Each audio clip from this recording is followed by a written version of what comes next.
Unis ton idée. Créer, c'est avoir une idée. C'est très difficile d'avoir une idée. Il y en a tant qui ne sont pas méprisables, misérables pour autant, et qui ont vécu comme nus toute une vie durant, sans avoir une idée. C'est très rare, la pensée, un état avare. C'est quand même une fête d'avoir une idée. Au long cours, ça n'arrive pas tous les jours. Alors un peintre n'a pas moins d'idées qu'un philosophe.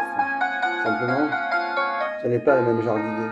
Si on réfléchit plus en avant, l'idée en philosophie, pour un philosophe, se présente essentiellement sous forme de concepts.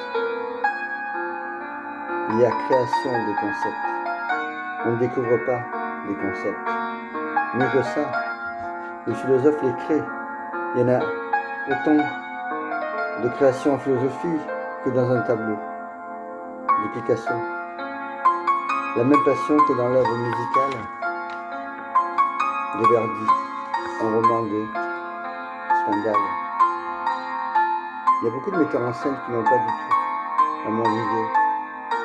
Je pense à un auteur de cinéma, un génie comme Minelli. Voilà, quelqu'un qui dit comme ça, qu'est-ce que c'est? Ce que les gens rêvent. Minelli pose une question. Qu'est-ce que ça signifie être pris dans le rêve de quelqu'un? Et ça va du comique au tragique à l'abominable question. Formidable question. Être pris pour Minelli dans le rêve d'une jeune fille. Bon, il peut en sortir, en jaillir des choses terribles. Être pris dans le rêve d'une jeune fille. Être prisonnier dans le rêve de quelqu'un peut être l'horreur, la frayeur, à l'état pur, c'est sûr. Qu'est-ce que ça veut dire être prisonnier dans le cauchemar de la guerre? Ça donne l'admirable les cavaliers de l'Apocalypse. Il n'envisage pas la guerre comme la guerre. Ça ne serait pas du Minelli. Il envisage la guerre comme un grand cauchemar. Ça, c'est une idée. Ce n'est pas un concept. Il ne fait pas de la philosophie, il ne crée pas de concept, il fait du cinéma. Bon voilà, il faut distinguer. Il y a les concepts qui sont l'invention de la philosophie et puis il y a ce qu'on pourrait appeler les percepts. C'est à part, c'est du domaine de l'art. Qu'est-ce que sont les percepts? Je crois qu'un artiste existe parce qu'il crée des percepts. Attention, les percepts ne sont pas des perceptions. Un écrivain, un romancier, il peut arriver à construire ou à déconstruire un ensemble de perceptions. Et qu'est-ce qui poursuivent, sinon les sensations qui survivent à ceux qui les découvrent? C'est ça, qui les enivrent, c'est ça, un percept. Il y a des pages de Tolstoï qui décrivent comme un peintre la chaleur dans la steppe, sur une toile naître eurasienne, steppe. Tout un complexe de sensations végétatives, visuelles, auditives, gustatives. Les très grands romanciers, ils arrivent aussi à ce complexe de sensations. Thomas Wolfe, grand romancier américain. Voilà quelqu'un qui sort le matin, il sent un air frais. Il arrive à ce quelqu'un une odeur de pain grillé, du bonheur. Il y a un complexe de sensations.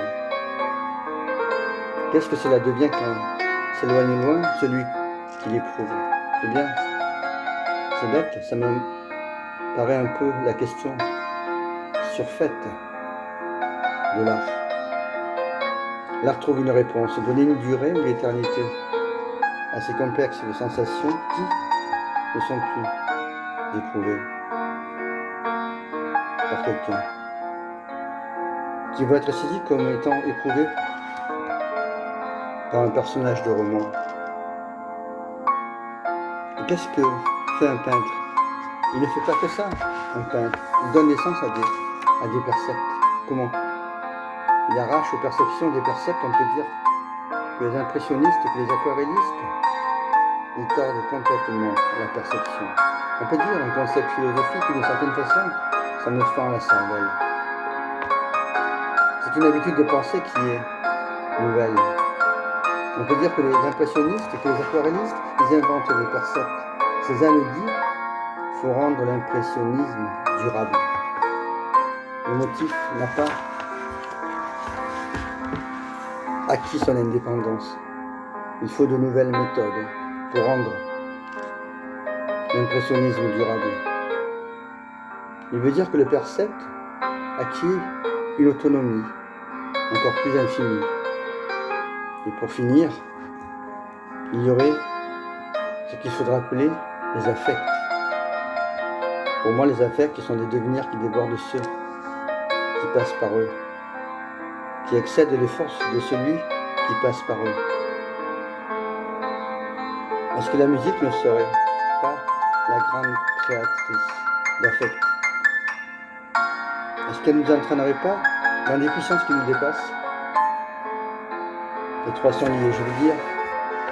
Si tu prends un concept philosophique, un concept peut voir des choses.